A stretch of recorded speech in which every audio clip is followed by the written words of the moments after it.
Okay. Bismillahirrahmanirrahim. Assalamualaikum warahmatullahi ta'ala barakatuh. Alhamdulillah Rabbil Alameen.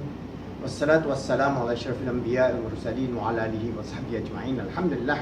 Today we are going to revisit our 6 P's and 1 G and L of being an achiever. We revisit and then we'll go back to the topic of post-Islamic psychology. Remember, we've been saying that on being achievers in life, we Muslims must be able to transform ourselves in this 21st century. We have roughly about 80 years more to go before the end of this century, that we transform the ummah so that we become achievers to make this world good, help others to be good and make the world good. And we avoid this stigma of Muslims being extremists, being suicide bombers, being negative, being backward, being so many things that we have been discussing over the last 27 videos. What is important is we revisit this idea, and inshallah, if Allah wills, I'll write a book on being achievers using the principles of post-Islamic psychology in the near future. So what we need to do is remember, first we must know our meaning and purpose in life. The first P, that is purpose and meaning in life as a Caliph of Allah on this earth. The second P is being presence. How we are relating ourselves to being present in this life, living in the now, not living like a zombie, utilizing our life in a useful, good and holistic manner. So now we are going to go into this topic of post-Islamic psychology. Today I'm just going to give you an overview of post-Islamic psychology based on this book, Post-Islamic Psychology, a Transcendent Model to Achieve Peace, Happiness and Success. We will have training manuals based on this book, inshallah. PowerPoint presentation will be separate from the motivational course. This is part of my training program to give training to post-Islamic psychology practitioners as well as post-Islamic psychology life coach. Will make you, inshallah, as many people as possible to help the ummah at community level to become life coach, because the ummah needs a lot of life coach to help the young people so that they can be achievers and they have a good life in this world, and also being able to know their purpose and meaning in life in a more balanced way. So we're going to talk about post-Islamic psychology. So the first P is purpose, presence, post-Islamic psychology. Then physical. The next P, the fourth P is physical, wellness and energy. You must have that. Then the next P is productivity. And the next P is persuasion. All these we will discuss. We will discuss post-Islamic psychology today. And the next, the G and L, to complete this to be total success as achiever, is the laws and the methodology of giving.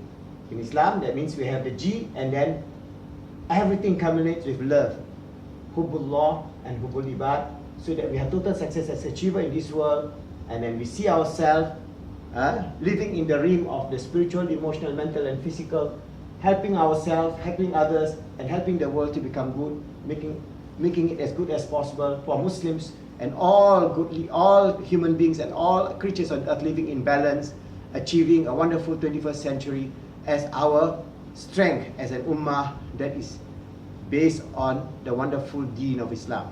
So I'm going to talk to you about the 4 principles.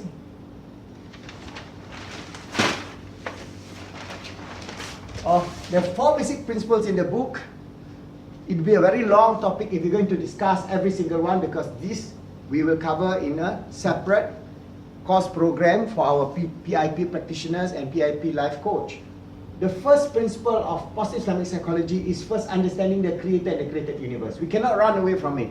That means as Muslims, we must accept that Allah subhanahu wa ta'ala, God created this universe, and we can prove that God created this universe using the sciences. In Islam, we have the science of ilmu kalam that was formulated more than 1,000 years ago, led by Imam Abu Hanifa, and then it's expanded by, for example, Imam al-Ash'ari, Imam al-Mutridi, and so many other imams that has tabulated and formulated the way of kalam, of how we're going to defend our faith, our iman, in the belief in Allah subhanahu wa ta'ala with logic and syllogism.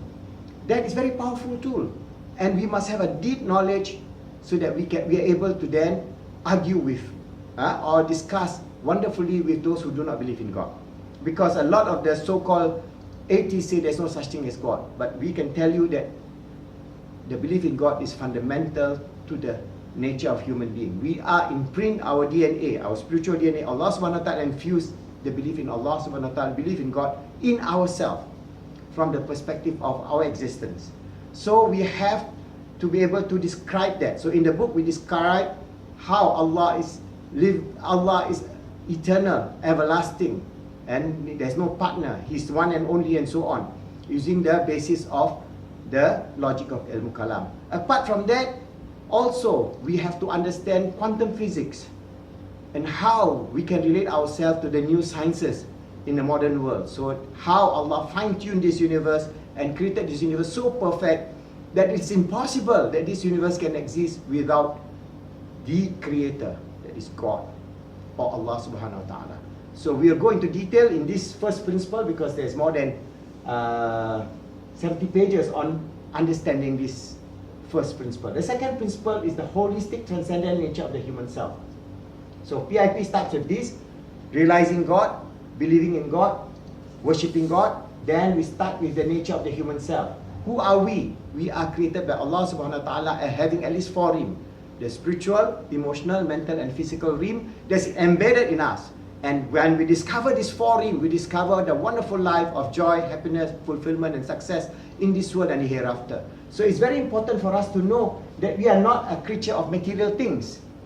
For example, the materialists say you live, you die, that's it, no more. And in the Quran there are many arguments like that.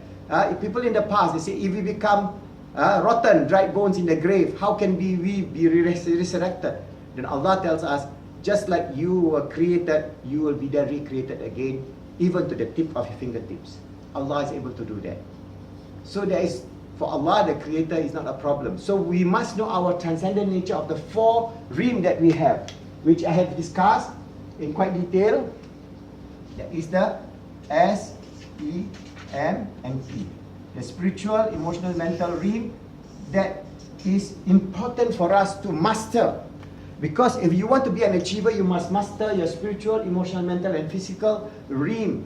Optimize and use your full potential at the spiritual, emotional, and mental realm. And you will become so great an achiever, it is beyond your imagination. Inshallah.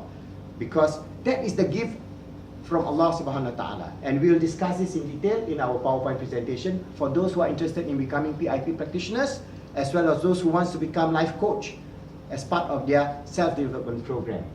The third one is on being the Caliph of Allah on this earth. So once we know God created us, once we know we have 4 realms of our existence, then we must know why we are on this earth. So Islam is very clear. We are created as the vice-children of God on this earth. We are to manage this earth, to make it good, so that everybody can live well. So we are not here to destroy anything, not even the ecological balance, or for example, or to destroy in terms of doing suicide bombing or doing things that are nonsensical. We are a creature that represents Allah, of His divine grace, His mercy, His love, the joy of living. So beautiful that Islam offers to everyone who commit themselves to become a Muslim. So we must understand this, and we discuss at length of how to actualize on being the Caliph of Allah on this earth. Then the 4th principle is using the whole framework of positive Islamic psychology, holistic principles of human behavior and laws of learning. This is where the late Professor Muhammad Mahdi Jenkins spent 30 years, 40 years of his life developing this principle. And then I have completed this book because he passed on in 2008 without finishing the book. So Alhamdulillah, I have finished the book. And he is the first man in the world who thought about positive psychology. Well before year 2000, in the late 80s, he already is talking about positive psychology, because he know psychology at that time, behavior psychology, is rotten to the core. Or Freudian psychology, or all the secular psychology is not bringing happiness or resolution to the problem of the human psyche. Well, in the early 90s, he has already been talking about, and he has written numerous papers on that, which I have put it into this book. So actually, the father of modern positive psychology should be Professor Muhammad Mahdi Jenkins, not others. But anyway, because it was not published in time, we give it to the others. But here we are. We have the holistic principles of behavior and laws of learning, which incorporate our spiritual, emotional, and mental self, and how we are going to achieve excellence, how we're going to become competent, how we are going to become confident? How are we going to become a wonderful ummah of achievers that will change the world to become a better world for all creatures of Allah subhanahu wa ta'ala, being His true and sincere servant as a Khalifa on this earth, striving to do our best, inshallah, to make ourselves good, helping others to be good, making the world good, inshallah, in the years to come. See you.